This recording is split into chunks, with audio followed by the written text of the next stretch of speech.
this NFL Week 9 afternoon games and Sunday Night Football preview episode of the NFL Gambling Podcast on the Sports Game Podcast Network is brought to you by Prize Picks. Go to prizepicks.com/SGPN and use code SGPN for your first deposit match up to $100. We're also brought to you by Hall of Fame Bets, the sports betting research platform for parlays, player props, and game lines. Download the Hall of Fame Bets app or visit HOFBets.com. Use code SGPN to get 50% off your first month and start making smarter bets today.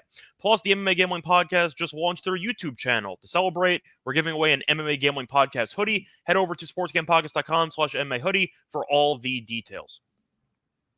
And welcome, everybody, to the NFL Gambling Podcast here on the Sports Game Podcast Network. It is currently Thursday afternoon or evening, November 2nd, and I'm your host this week, Scott Reichel. Now, Terrell was not available this week, but we did end up continuing the show with Lante. So Lante is joining me as we're going to go through 4 games on the card.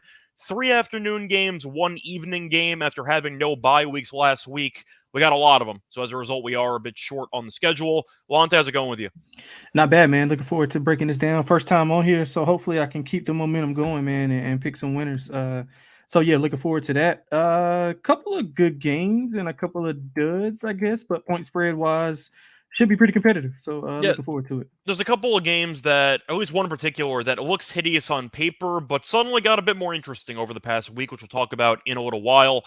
But for starters, just going to ask about just in general, you have any recent takeaways or teams you're looking to fade or anything from the trade deadline you want to talk about?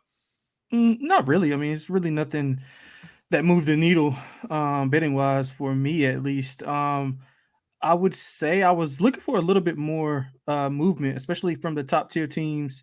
I know Philadelphia did get a little bit of help in the secondary, but they probably need a little bit more.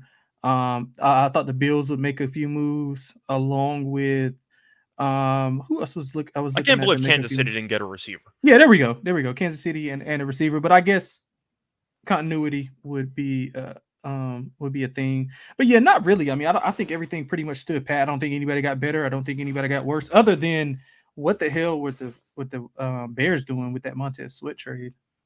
Yeah, that's a really dumb trade. Even if Sweat works out, and let's just say Sweat is a good player, do they know he's a free agent at the end of the year? Right. I mean, Sweat is fine. Yeah, he's a fine player. I mean, but what are they doing giving up all that stuff for? And I don't know if is Washington are they gonna blow? I mean, they're not hideous. They're half committed to blowing it up because Ron Rivera is still there. I don't know why. McLaurin's still there. Dotson's still there. You have a young quarterback. We're not sure if Howell's actually good or not. I think he's fine for a young quarterback. I think he's fine. But they half committed to trading the defensive line and then stopped trading people and kept Rivera as their coach. So I don't really know what Washington's doing either. The main moves, of course, were what you said with the Bears, which I still don't understand.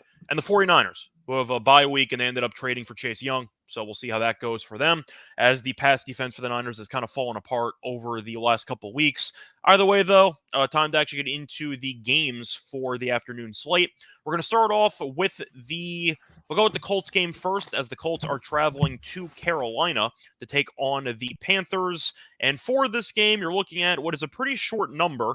Now, the Colts are -2.5 on the road. The Panthers are coming off of a win in their last game, which means if they win this game, it will be a winning streak, which sounded about impossible about a month ago. But anyway, Panthers are off a win, Colts are off a loss, but you're looking at the over-under at around 44. At first glance for me, this actual side feels a little bit trappy because the Colts have looked like the better team. Defensively, they're terrible. But Carolina's defense looked pretty good against the Texans last week, and we know that Frank Reich ended up forfeiting the play-calling duties about a week or two ago. I can't even say it helped because Carolina's offense didn't do anything, but did enough defensively to win. Do you have any thoughts on this game? Yeah, I wanted to get a 3 with Carolina. If I could find a 3, I was probably going to bet them. First glance, like you, the total, I was kind of indifferent about the total because I can see both defenses coming to show up. But again, the Indianapolis run attack has been one of the better ones in the NFL. Zach been good. Yeah, Zach Moss is 4th in rushing efficiency, and that's being with a lot of volume. 4th in rush in rush attempts. He's 2nd in rushing yards, 1st in rushing yards over expectation. So he's getting the job done. And him and Taylor, I think Taylor's getting his legs back under him. They're both averaging a combined 4.7 yards per carry. And if you look at the Panthers, I mean, their defense has been solid, but they're giving up. They're 26th or 29th. I'm sorry, in rush yards allowed, 30th in points per game allowed. But again, I think they're both gonna try to lean on the ground game. I think Indianapolis don't want a lot of Minshew passes, especially against a decent, and I say that in quotations, Carolina secondary. But I do think that the Panthers have some kind of momentum going forward. I know Thomas Brown, maybe he didn't open it up fully to Bryce Young, who's calling the plays now. He's a former, McVay, McDaniels guy, so they did use a lot more motion, a lot more 12 personnel to get Bryce some looks. But I mean, he just doesn't have any weapons. I mean, Miles Sanders is their big acquisition. He's bottom 5 in rush efficiency. I mean, Thielen's what 75. He's also injured half the time. But yeah, and I mean Thielen's 75 years old, and he's the best weapon that he has. 81% catch percentage. He's 6th in receptions in NFL. DJ Chark bottom 5 in catch percentage, so he's not helping out at all. But yeah, I do lean to Carolina here. I'm not gonna lie, I'm kind of leaning to the over, thinking that Carolina's offense kind of wakes up against this Indianapolis defense, who's 29th in yards per game allowed, 32nd in points per game allowed.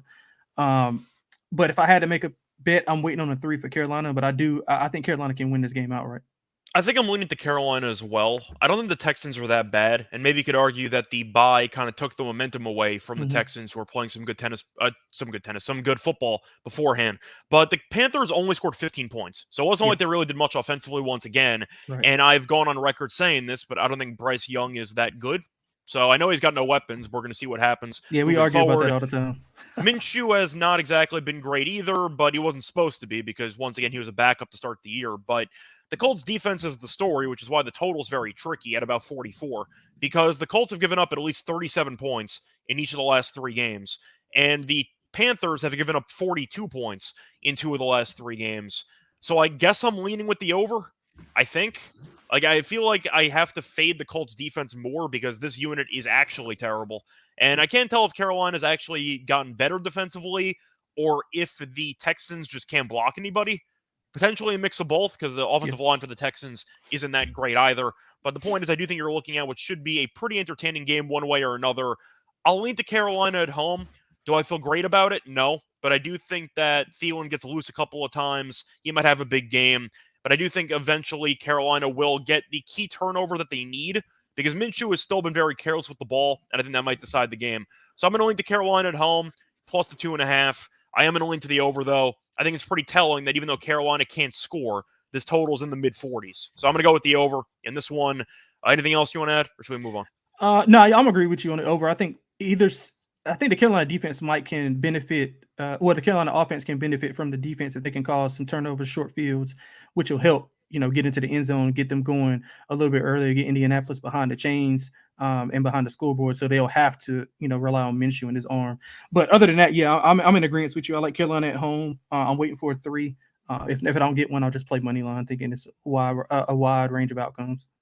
Yeah, I once again think this game could go either way. I'm not going to bet on the game, but I do think if you want to go for a Thielen prop, it's a great matchup for Thielen. Yep. It's actually kind of crazy how Thielen has been, I don't want to say washed for a couple of years, but it looked like he didn't have much left in the tank. Yep. And right now, through 7 games that the Panthers have played, he has 57 receptions and 581 yards. Yep. I know. He's been absolutely incredible. But Monster. Once again, shout out to Thielen for reviving his career. Either way, time to move on to the next game. But before we get into any of that, do want to take a word from our sponsors. Got to talk to you about Prize Picks. Prize Picks has a lot of great deals going on for the basketball season. With the basketball season here, you can now pick combo projections across football and basketball from the Specials League, a league created specifically for combo projections that include 2 or more players from different sports. If you ever wanted to merge LeBron James and Travis Kelce, you can do that because you can take a 10.5 combo of 3-pointers made and receptions. And if you also want another reason to join Prize Picks, they have a very unique reboot policy, which means that if your entry ends up featuring a guy that got injured early in the game, your entry is not officially dead. In fact, if a player exits in the first half of a football or a basketball game and does not return in the second half, the player is rebooted. PrizePicks is the only daily fantasy sports platform with an injury insurance policy, which I think is a pretty cool feature.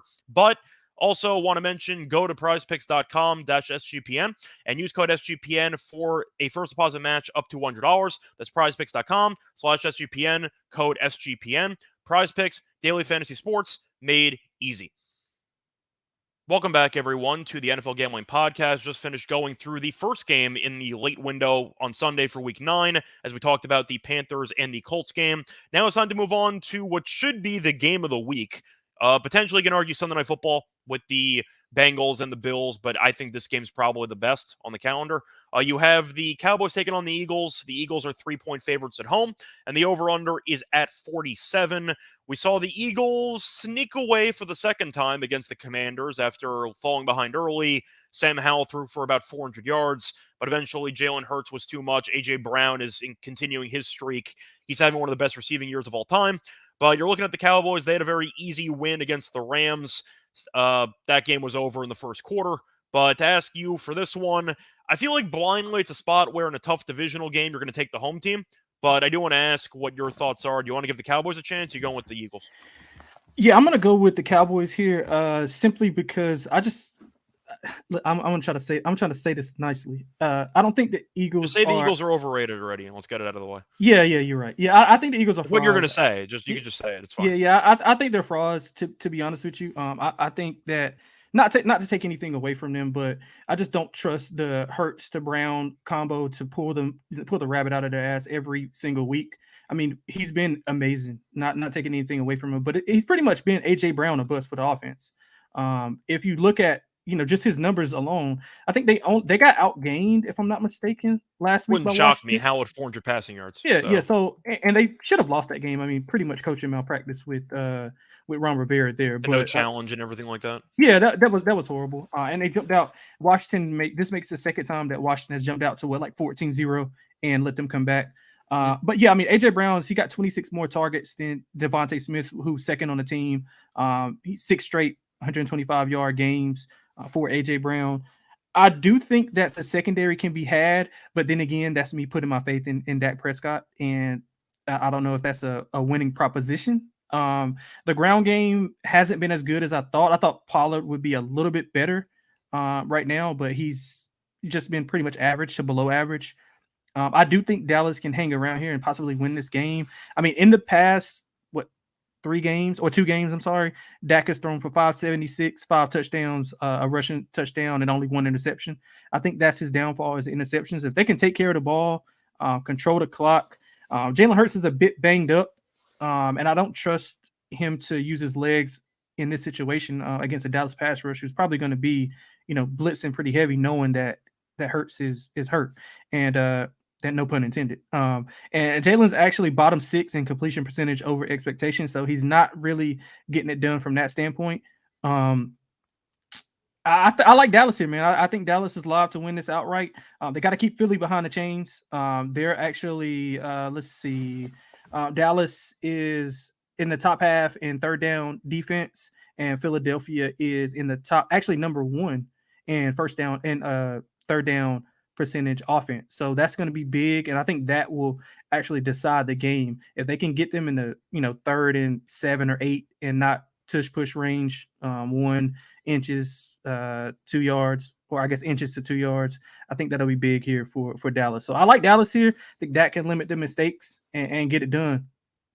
Yeah, I feel like for this game, it is definitely worth talking about the Hurts injury, not just because of the fact he's a starting quarterback, but if you even look back to last week, the brotherly shove didn't really work because they fumbled on the goal line and they ran the fake shove counter play for the Swift touchdown at the end. So if they're not able to run the brotherly shove efficiently as normal, because once again you have Hurts being a compromise to some degree, I do wonder if that's going to impact the play calling maybe in short yard situations. Maybe it will, but I do think that's worth talking about. In other news, we do have breaking news on this game. Lante thinks that's the breaking news. Lante thinks the Eagles are frauds. But for this one, I think I'm going to lean to the Eagles. It's a spot where I think this game is very close. I have it being a 1-possession game late, but I do think that playing outdoors in Philly is a great home environment. And the Cowboys, anytime you are a dome team, traveling outdoors in November. Yeah. Not the easiest in the world with the cold weather. Now, I do want to look up the actual temperature projections for this game. It's supposed to be about 61, so it's actually not that bad. But we'll see what happens. Anytime you have a dome team, though, going outdoors in what should be a physical game, I tend to lean more to the team that's used to playing in the elements, and I do think the Eagles will get the job done. Is it going to be easy? No. This has one possession game written all over it, so if you do want to take the Cowboys, I don't mind it once again, but I do think the Eagles will make enough plays. And you mentioned the turnovers. I'm not sure if I trust Dak to actually make the right decisions. We've seen his offensive line break down on occasion, especially, for example, the Chargers game on Monday night. He was kind of running for his life for the early portion of that game. There are some concerns about the offensive line, and I do think the Eagles can get after him. So for me, I'm going to lean to the Eagles. I think Dallas will have the ball with a shot to win the game, and I think Dak comes up short. So give me a close game between two somewhat even teams, but I'll lean to Philly. The total's interesting for me because Philly's defense has not been good. The offense has been good. And Dallas's defense has been very opportunistic, occasionally gets exposed, but for the most part been solid. And the Cowboys' offense has been fine, but they also play in a dome, which helps. So I do want to ask you, over or under? Yeah, I'm leaning to the under here. I think like we're going to see a decent amount of rushing. I do think that the Hurts, you brought it up as well. I think the Hurts injury is kind of getting glossed over, but it showed up really. It showed up a lot in that matchup against the Washington, and I think Dallas's front is way better than what Washington is, and Washington was able to to get to the Eagles in that game. So I'm going to lean to the under. I think the Cowboys will try to emphasize the run. Now, Philadelphia up front is still one of the best in the NFL. So I'm not sure if he's going to have a lot of explosiveness. But, 3 yards here, 4 yards there. I think Dak will be able to get the ball out to his playmakers, CeeDee Lamb, Michael Gallup, and the tight ends. So I do think we see a kind of a slower approach on both teams, especially the Eagles. I think they'll try to get the ground game going against a front who – they haven't played the best opponents running the ball, but they have been susceptible to give up some explosive runs as well. So give me the under here. And if you remember, James Conner, I think before he got injured, he was having a field day on the Cowboys. So, so I would look at some Swift props as well, but I like the under. I think the main problem I have with Dallas is that they haven't played anybody, or I'll rephrase it, they haven't beaten anybody. To go through the schedule, they are 5-2. They beat the Giants, they beat the Jets, they beat the Patriots. They lost to the Cardinals. So, once again, that's 4 of the worst teams in the league. Played the Niners, got curb stomped, lost by 32.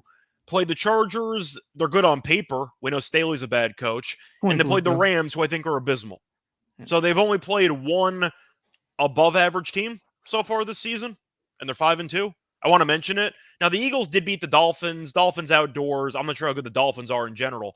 But the Cowboys are 5-2.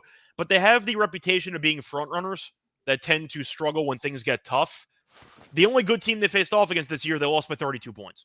So that's kind of why I'm a little bit hesitant to pick them in the spot until they actually prove it to me they can handle these big moments. I'm going to lean to the under as well, though. It's mostly McCarthy's red zone play calling. It's atrocious. I think it's play calling, period. I think they're going to settle for a bunch of field goals. I like Aubrey a lot as a kicker, but of course, anytime you're forfeiting 4 points in the red zone, and it happens multiple times a game, that's going to come back to bite you, and it's going to come back to bite over bettors. And with Hurts once again being compromised, maybe they choose not to call as many brotherly shoves. We'll see what happens, but would it shock me if the Eagles aren't as effective on short yard situations as they have been in previous weeks? No. So I'm going to link to the under. I see a very competitive game, but I do think this game has some type of, I'm trying to think of the right score in my head, 24-17, something like that. That's kind of what I'm looking at, maybe 27. I can't say 27-20 because I have the under and it's a 47. So I'm looking at like 23-20. 24-20. Yeah, that works. Something like that, but I think you're going to see a couple of long drives, Eagles killing 7 minutes off the clock, Cowboys doing the same thing. You get a field goal attempt at the end of it, and your over's dead. That's kind of how I look at it. But either way, that's my thoughts on this game. So we have a little bit of a disagreement there, but we do agree on the under. Moving on to the game I was referring to earlier for being very ugly, but suddenly interesting based on what happened over the past week. You have the Giants taking on the Raiders. Raiders are -1.5 at home. The over-under is at 37. Congratulations to all McDaniel's first-to-be-fired bettors. You officially won this week. Congratulations. But the Raiders cleaned house. They saw Jimmy Garoppolo play on Monday Night Football and said, what are we doing with our lives? And they immediately fired McDaniels and the general manager and the coordinators. So you end up having a Giants linebacker taking over, a former Giants linebacker taking over as the head coach, Antonio Pierce, who gave his introductory interim press conference, I guess. And I like the quotes. I don't know if he can coach or not, but I like the quotes. At least he, unlike Jeff Saturday, is actually somewhat qualified because he was working with some position guys. But either way, I'm going to ask you this. You have a guy making his first ever actual coaching debut as a head coach in the NFL. On one hand, you don't know if he's actually good. On the other hand, the Raiders were lifeless, and this might inject some actual energy into the building. Where do you stand on this? Because the Giants just lost a game somehow to the Jets. I don't know how they lost that game. The season's basically over. They traded away one of their better players already on the defensive side of the ball. You can argue motivation is going to be an issue for both these teams, but the Raiders might have more motivation because at least they got a new face in the building. So where are you going with this one? Yeah, I'm kind of somewhere in the middle. You usually want to play on the team who just fired the head coach, and I mean they fired their head coach and general manager, but they benched their quarterback. The Giants they also fired Garoppolo, if you want to use that term, because he's still getting paid, but they saw him and said that you're good, it's fine. Right, but the Giants, I mean, for as bad as it's been, I mean they haven't had Daniel Jones. He's not good. I'm not going to sit here and tell you that he's good, but he is better than DeVito, who couldn't even complete a forward pass. We had more passing yards than DeVito. Right, we all did, we all did. And it's crazy because, I mean, Daniel Jones is 6th in completion percentage over expectation, but he's running for his life every single snap. He's been running for his life. Now, I haven't seen any updates on Andrew Thomas or Evan Neal, not seeing if they're going to be available to at least help out and be somewhat of a I guess a bright spot for the offensive line. But I mean, I think that the Raiders are the more unknown here. They can't run the ball. They're 32nd in yards per game and rushing yards per game. They can't convert third downs. They're 30th in third down offense. They are really good against the pass, which is, I mean, it's kind of negated because the Giants want to run the ball. And the good thing about that is the Las Vegas is 30th in rushing yards allowed. So I look for a heavy dose of Saquon here. If Daniel Jones is 100%, I think he's going to use his legs. I think Daboll will be able to scheme something up to get the guys going here. It's not pretty, but I'm going to take the points with the Giants. I think they win the game outright. Would I be surprised if they lose? No. And Scott, just to let you know that the Giants probably lost their second or third best player on the roster. Graham Gano is having surgery, so they got to find another kicker. Well, that was also going to segue into how they choked away the Jets game. They chose to kick a field goal with an injured field goal kicker in the rain, then run the ball with Saquon Barkley for 1 yard. So, yeah, that's how it goes sometimes. But either way, point is the Giants, of course, are going to have Daniel Jones back. Is he good? No. Is he better than DeVito? Hell yeah. DeVito can't play. So, yeah, that's going to be a big boost. Darren Waller's already out, so they are going to be missing a guy there. I had to pull up the injury report because it felt like everybody in that Giants-Jets game last week died. Shout out to the MetLife turf because that killed about half the rosters. But it looks like Andrew Thomas is going to play. He's been a limited participant in practice for the last 2 days. For the most part, they seem fine. Tyrod, of course, is out. Waller's out. And I think that's basically it. So you can make the argument the the Giants are the better team on paper. Maybe. I don't really know. I'm going to lean to the Raiders. It's a home game with a new coach. O'Connell, do I think he's good? Not really. Do I think he's decent enough to move the chains or at least throw the ball accurately, kinda, to Devontae Adams? Sure. I think Adams should get whatever he wants in this game. The question is, can the quarterback throw the ball? So I'm going to go with the Raiders in this one. I think it's a very ugly game. I'm going to lean to the under because I think both quarterbacks are terrible. So I will go with the under, but give me the Raiders winning a grinded-out 20-16 type game. That's what I got. I see an ugly game, but I'll go with the Raiders at home. The Giants, after losing that game to the Jets, I don't know how you come back from that.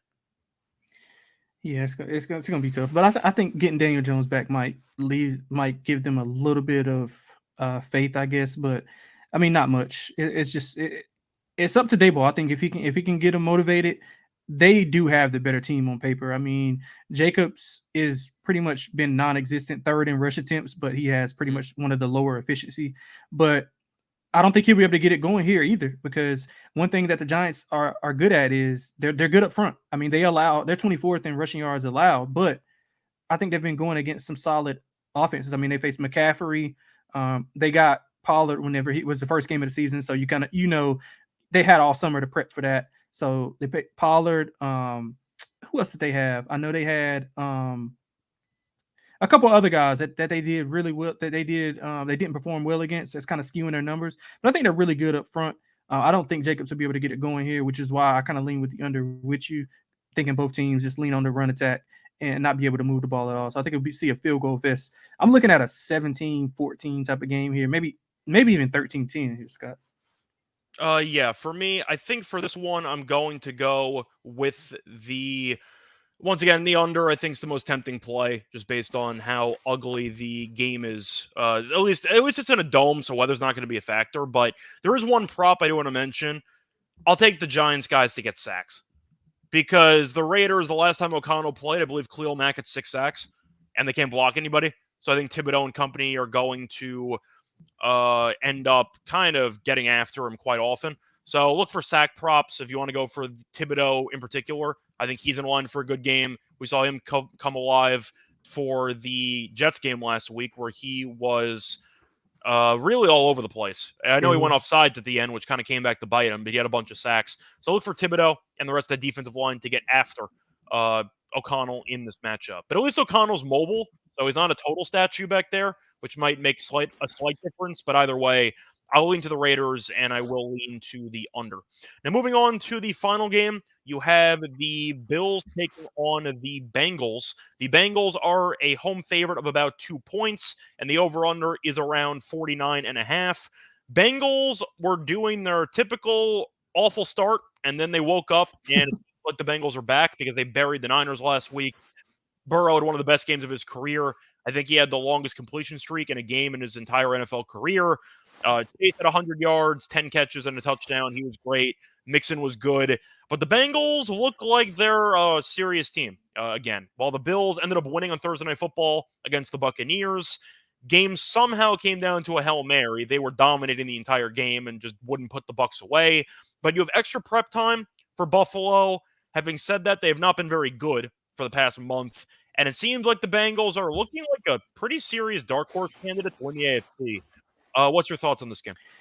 Yeah, so with Cincinnati, I mean, it's kind of you got to kind of make a choice. You got to think: are they the team that have won the last 3 games and look solid in the last 2, like offensively, or are they a mixture of what we saw at the beginning when Burrow was kind of limping around?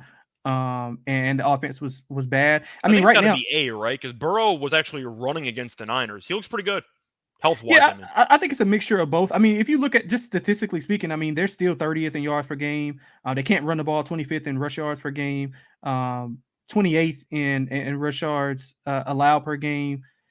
They put up a good performance against the 49ers. And who was the last team they beat before they went on a bye?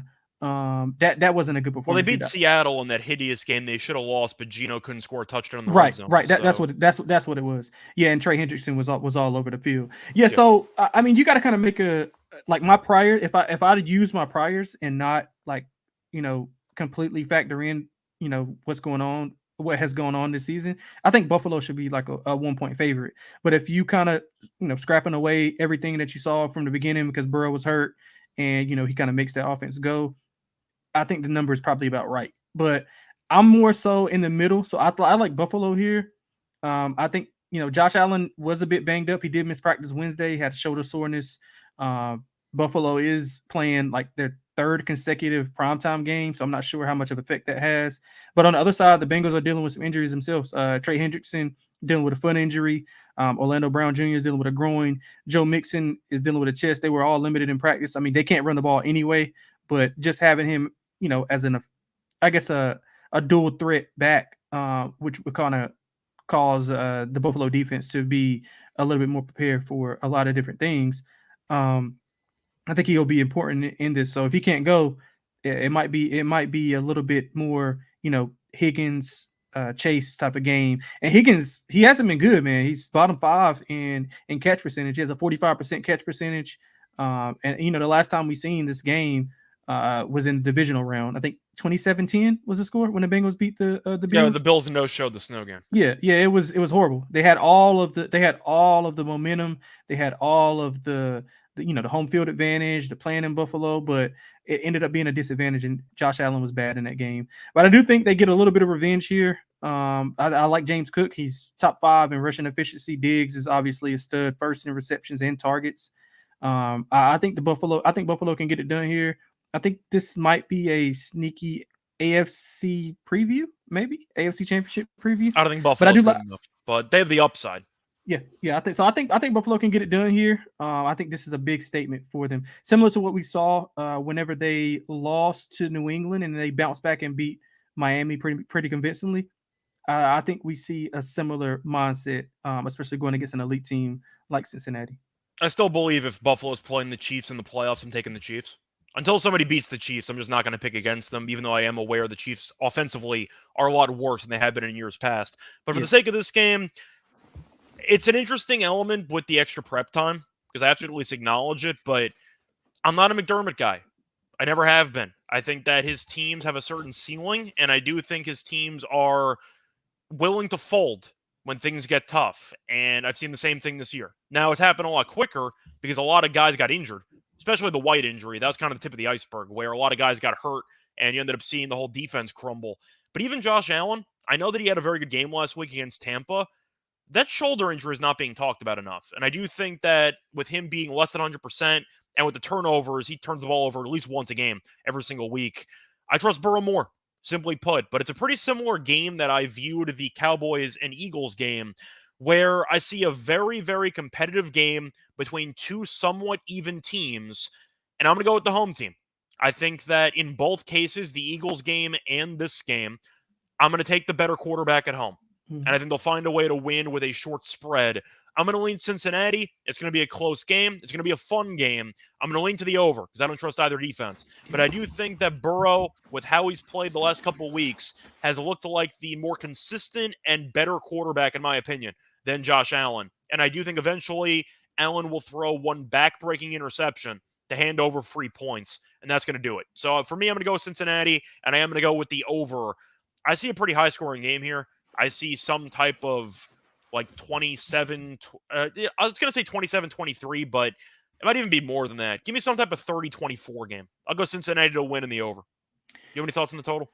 Yeah, I'm leaning to the over as well. I'm thinking both teams can have some success here. I think the Bills are pretty much going to, line up 3 wide. Kincaid has been really, really good in the slot, causing some mismatches on some linebackers. He's too big to be covered by the safety. They're kind of using him how Kansas City uses Kelsey. I like his over and props anyway because Knox is injured and we saw Kittle have 150 yards last week. Right. And I think that the Bengals are susceptible to tight ends over the middle of the field. I do like that the extra prep time, like you mentioned, the familiarity. Although we know that they didn't get a chance to finish that game due to the DeMar Hamlin situation. Was that Monday night or was that Sunday night? I can't remember which night it was. But nonetheless, I think that was Monday night because I was flying back. I was actually in the airport when that happened. Yeah, so I think the familiarity here plays a part. I think both teams will be able to come out with some added motivation. I think it's a big game for both squads. I think both offenses will be able to control the tempo as well. And we might even see, I think you mentioned Josh Allen being erratic. I think he might, if he does turn it over, it could be in plus side. I think the Bengals have been kind of loose with the ball. If they can't run the ball and they're just expecting Burrow to drop back, 35 to 40 times, I think the Bills can kind of pick up on that and we can see some of that early season Joe Burrow. Well, I do want to ask you though about the Bengals and Bills big picture. If you had to pick one of these two teams to make it to the Super Bowl, who would you pick? That's a good question. Because I'm leaning Cincinnati. Yeah, I'm leaning Cincinnati too. But I know Burrow was hurt, but I didn't like some of the stuff I saw early on. Now, if you want to erase that, that's perfectly fine. I mean, some people have. It just feels like they're a new team now that Burrow's actually able to. Yeah, and I agree with that. And they do that. They do it every year. But again, this time, he missed you can make the argument, he missed all the training camp. He missed, the preseason, which I'm not sure if he would have played in anyway. And he was using this as a proverbial preseason. So he's kind of in that groove now where he's finding the targets. But I can make a debate that I don't think outside of Chase, not much there for them That's offensively. Fair. Yeah, not much there for them Boyd offensively. have some moments. They use Irvin occasionally, but for the most part, I think Higgins had like 69 yards last week, which is a step in the right direction for him. But he's going to have to start playing better. You're right about that. Yeah, I guess more so a coin flip if I had to. I would take the Bengals simply because I just trust the ability and the big game of Joe Burrow. We've seen it happen. We haven't seen Josh Allen win a big game. I mean, regular season games or whatever. I mean, I don't count those Sunday night games against the Chiefs. Right. We're so talking about playoff games. Right. And we haven't seen him win. They were 13 seconds away from winning one, but they didn't win it. So yeah, and that wasn't his fault. But again, it wasn't Allen's fault. He played great, but still, it's another situation where McDermott found a way to lose a game that he should have won. Right. And I don't like Zach Taylor either. I think the worst thing that happened to the organization is that they went to that Super Bowl. Correct, but at least he's been there. That counts for something. That's fair. I don't think Taylor's that great of a coach either, but I'm not a McDermott guy at all. But anyway, time to actually get into our favorite picks for the episode with the Lock and Dog segment. But before into any of that, do want to talk to you about our sponsors. Got to talk to you about the MMA Gambling Podcast contest. The MMA Gambling Podcast just launched their YouTube channel, and in honor, we are giving away an MMA Gambling Podcast hoodie to one lucky winner.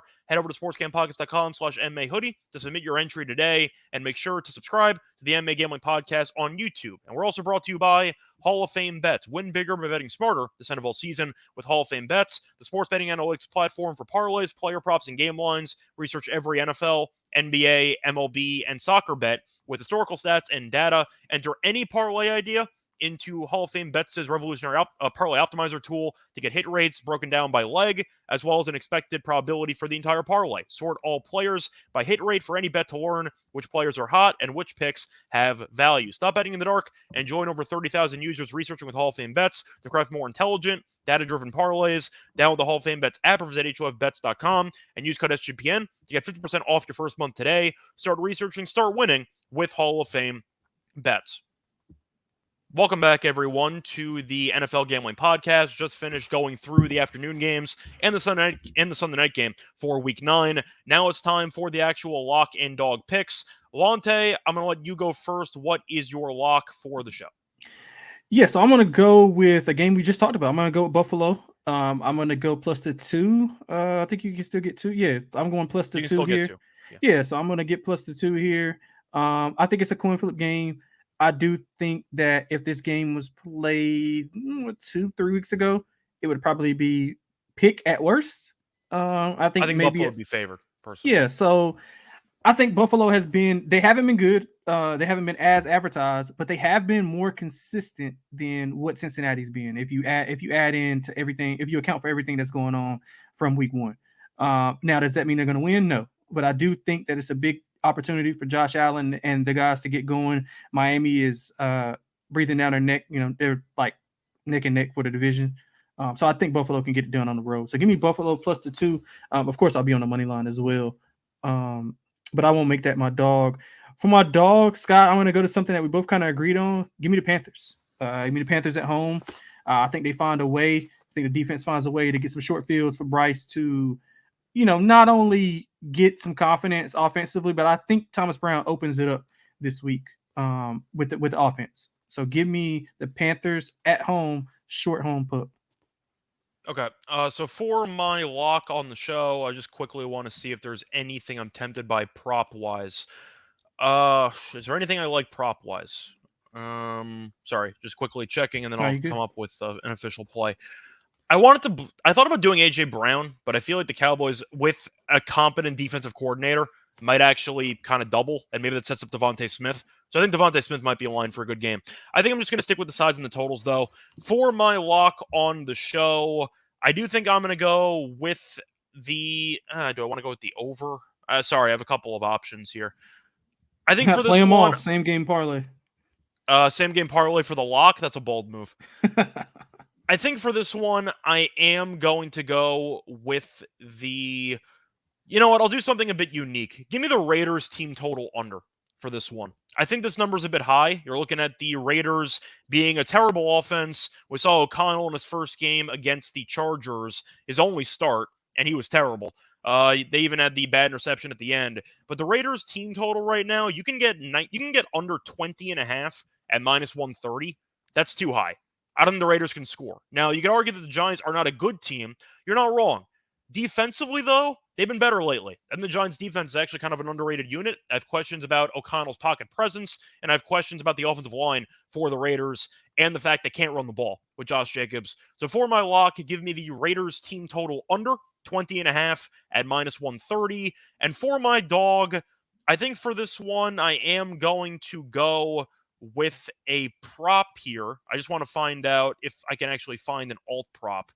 Because I am really tempted by Devontae Smith. I think he's in line for a big game against the Cowboys because I do think they're going to be able to send extra help or maybe shadow at this point A.J. Brown. And I think because of that, you're going to look at Devontae Smith having a big game. I'm trying to see if I can find some alts. So I do want to quickly check if there is who are you looking for alts? But what? Who are you looking for alts? Devontae. Okay, I'll look. Which I found. I got to pick the right number. I'm going to take Devontae 70-plus receiving yards at plus 220. I think he's in line for a good game. I know he killed Dallas last year, but AJ can't keep going for 125. At some point, you're going to see extra help, and Devontae is still really good, and he had a good game last week, too, against Washington.